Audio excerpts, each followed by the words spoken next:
लो पैसा तो हैदराबाद जल रहा है। हैदराबाद के जंगल जल रहे हैं।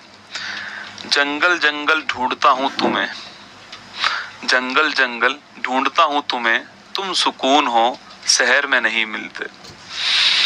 हैदराबाद के जंगलों की कहानी मैं आपको समझाने का प्रयास इस वीडियो में करने वाला हूं कि क्या वहां पर हुआ है, सरकार का तर्क क्या है, छात्रों का क्या पक्ष है, वहां पर कानूनी क्या पक्ष वहां पर है, कमियां कहां पर रह गई, ऐसी समस्या उत्पन्न क्यों हो गई जहां पर छात्र और सरकार आमने सामने, बुलडोजर और छात्र दोनों आमने सामने, ऐसी कौन सी कमियां रह गई, क्यों हैदराबाद की सरकार इतने जंगलों को काट रहा है, क्या उसका तर्क है, वो सारी बातें मैं आपको इस वीडियो में समझा दूंगा। आपको पूरे ध्यान के साथ वीडियो देखनी, यकीन मानना कि आपको इससे अलग कुछ नहीं पढ़ना पड़ेगा, आपको पूरा कंसेप्ट यहीं पर क्लियर हो जाएगा। तो चलिए शुरुआत करते हैं। कांचा गोची बोवली संघर्ष, जगह का नाम है हैदराबाद। हैदराबाद जल रहा है।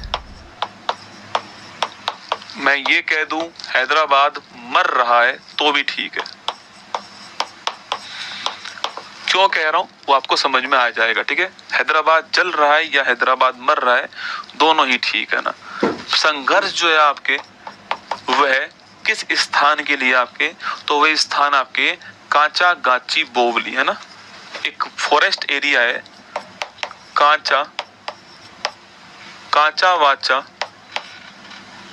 कांचा वाचा बोवली जो आपके कांचा गाची बोवली, सॉरी ना, कांचा गाची बोवली, ये वो स्थान है जिसका संघर्ष है। कांचा गाची बोवली ये वो स्थान है जिसका संघर्ष है, जहां पर विकास बनाम पर्यावरण की लड़ाई है।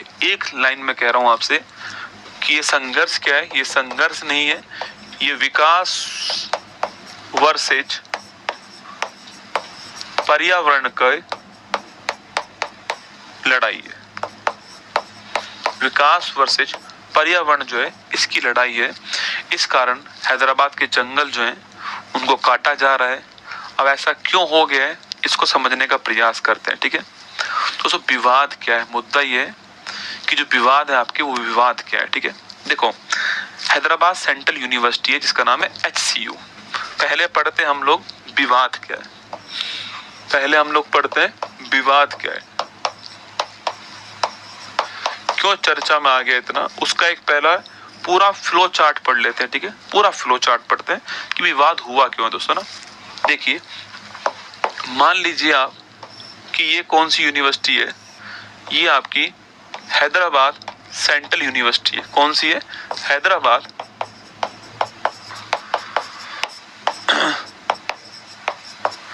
Central university. सरकार की बेवकूफी बताऊंगा आपको क्या रही, ठीक है।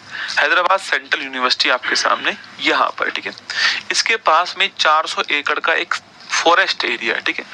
इसके पास में ये 400 एकड़ का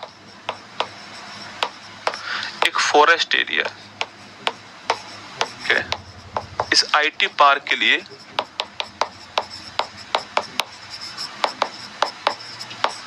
नीलाम कर दिया सरकार ने। तो गवर्नमेंट ने ये जो फॉरेस्ट एरिया है, पहले समझते हैं कि जो ये फॉरेस्ट एरिया है वो कितना महत्वपूर्ण है, ये समझना पड़ेगा ना। पहले हम समझते हैं कि जो ये जंगल का जो एरिया है, ये क्षेत्र जो है, ये जो एरिया जो है ये क्यों महत्वपूर्ण है। फॉरेस्ट एरिया में तो कमजोर होगा, 0.5% ये वाला एरिया है, इसलिए ये क्षेत्र महत्वपूर्ण है, इसलिए इतना विवाद भी हो रहा है यहाँ पर। इसलिए हैदराबाद के लिए आपके क्षेत्र जो है वो महत्वपूर्ण है। एक कारण यूनिवर्सिटी क्यों, स्टूडेंट क्यों विरोध कर रहे हैं इतना, ठीक है एनवायरनमेंट के लिए महत्वपूर्ण है। एक कारण दोस्तों ये है कि यूनिवर्सिटी को रिसर्च के लिए जगह चाहिए होती है ना, पर ये प्रावधान है, इसी में प्रावधान है कि क्षतिपूर्ति वनीकरण,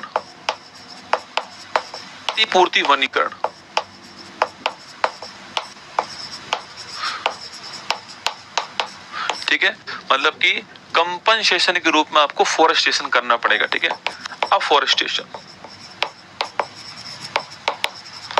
कंपनसेशन के रूप में जितना वन काटा है आपने, इंडस्ट्री स्थापित की, कहीं और पर उतना ही वन आपको स्थापित करना पड़ेगा, लेकिन ऐसी कोई योजना सरकार ने नहीं बनाई है।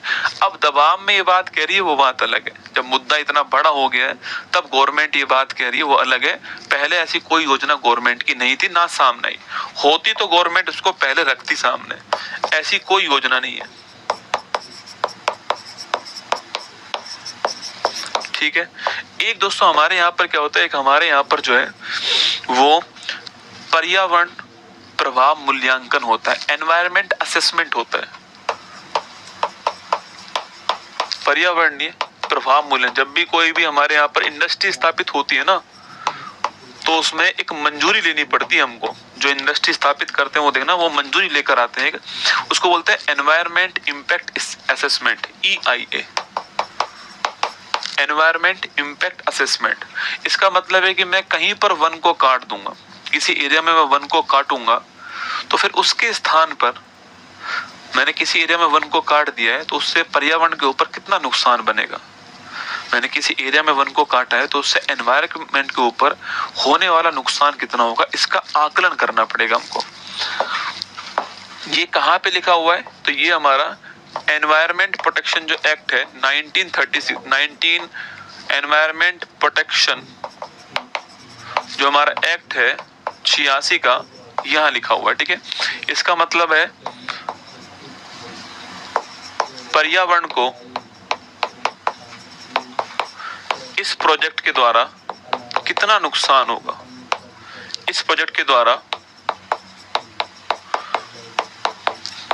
होने वाले नुकसान का आकलन करना, कि एनवायरनमेंट को ये जो प्रोजेक्ट है इससे कितना नुकसान होगा, इसका असेसमेंट करना पड़ेगा। ऐसा कोई असेसमेंट नहीं हुआ है, नो असेसमेंट, ऐसा कोई असेसमेंट नहीं किया गया। सेकंड इसी में लिखा हुआ है कि स्थानीय लोगों से राय करनी पड़ेगी अनिवार्य रूप से। सेकंड लिखा हुआ है स्थानीय लोगों से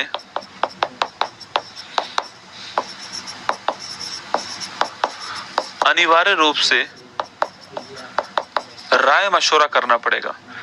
अगर ऐसा हुआ होता तो ये विवाद ही ना हुआ होता, अगर ऐसा हुआ होता तो विवाद ही क्यों होता। विवाद तो वहीं स्टार्ट हुआ है भाई, आपके जो लोकल स्टूडेंट थे उन्होंने विवाद किया है। अगर ऐसी बात हुई होती तो विवाद ही नहीं होता। ऐसी कोई राय, देख लो लूप होल्स कहां पर है, ये सारे लूप होल्स हैं इसके, कि वन संरक्षण अधिनियम का उल्लंघन हो गया, क्षतिपूर्ति वनीकरण की कोई व्यवस्था नहीं की गई, आपके एनवायरमेंट असेसमेंट का कोई ध्यान नहीं दिया गया है, जो स्थानीय लोग हैं आपके इनसे कोई भी अनुमति जो है, कोई भी परमिशन जो है, यहाँ पर कोई भी राय मशवरा नहीं किया गया, ये यहाँ पर हो गया, ठीक है।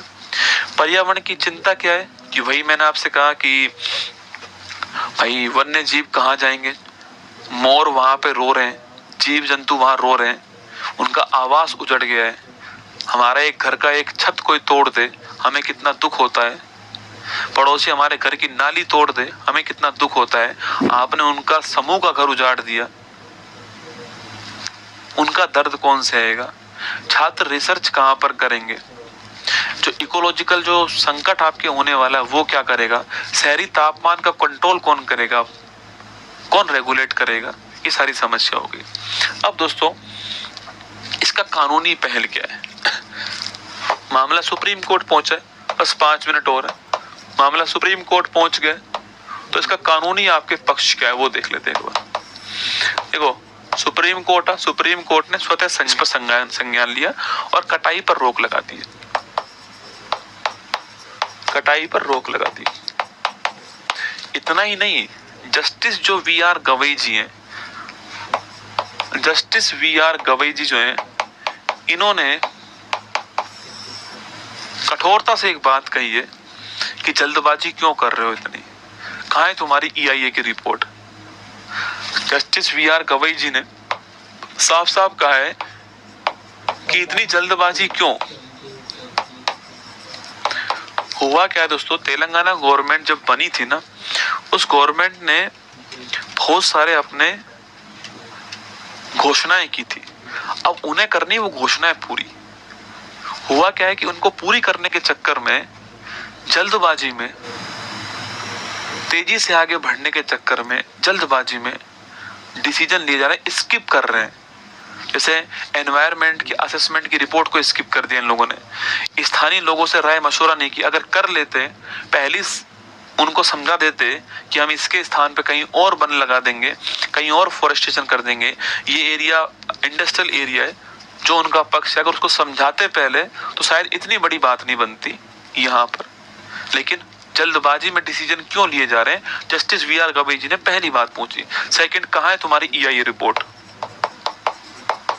ये रिपोर्ट कहाँ है तुम्हारी? कोई जवाब ही नहीं है। चीफ सेक्रेटरी साहब से कह रहे हैं कि जल्दी से अपना शपथ पत्र दायर करो वरना जेल हो जाएगी। चीफ सेक्रेटरी जो है CS साहब हैं, इनको कहा जा रहा है कि जेल की चेतावनी है, जेल की चेतावनी है, जल्दी से अपना शपथ पत्र जारी करो। सुप्रीम कोर्ट ने अपनी तरफ से टीम बनाई और जो वो साइट थी ना, उस साइट का निरीक्षण करवाया कि जितनी हाइप क्रिएट हुई है, क्या रियलिटी में ग्राउंड पर भी वो स्थिति है क्या? और सुप्रीम कोर्ट ने साफ साफ कहा है कि भयावह स्थिति है, डराने वाली स्थिति है। आप एक जंगल को साफ करोगे, दिखने में कैसा लगेगा सोच के देखो, भयावह। सुप्रीम कोर्ट ने साफ साफ कहा है कि जो साइट निरीक्षण किया गया है, उस जगह का जो निरीक्षण हुआ आपकी, उसमें उस जगह की स्थिति आपके भयावह है। ये सुप्रीम कोर्ट ने साफ साफ कह दिया। अब रोक तो लग चुकी है, अब सरकार अपनी तरफ से बात रखेगी, पर जो मुद्दा आगे आने वाला वो मुद्दा वही होगा कि यह क्षेत्र वन भूमि है या नहीं। जो अब भविष्य में जो बहस होने वाली है ना, जो भविष्य में बहस होगी, डिस्कशन होगा, वो इसी पर होगा कि ये वन भूमि है या नहीं, यस या नो। सुप्रीम भाई, गवर्नमेंट भी इसी बात पे लड़ने वाली है। गवर्नमेंट कहेगी इंडस्ट्रियल एरिया है और मुद्दा इसी बात पे होगा कि ये वन भूमि है या नहीं। अगर ये वन भूमि है, और वन भूमि है या नहीं छोड़ो, भाड़ में गया। ये जो वन काटे गए हैं, आपके जो पेड़ काटे गए हैं, इसकी रेस्पॉन्सिबिलिटी किसकी है? जवाबदेहिता किसकी होगी?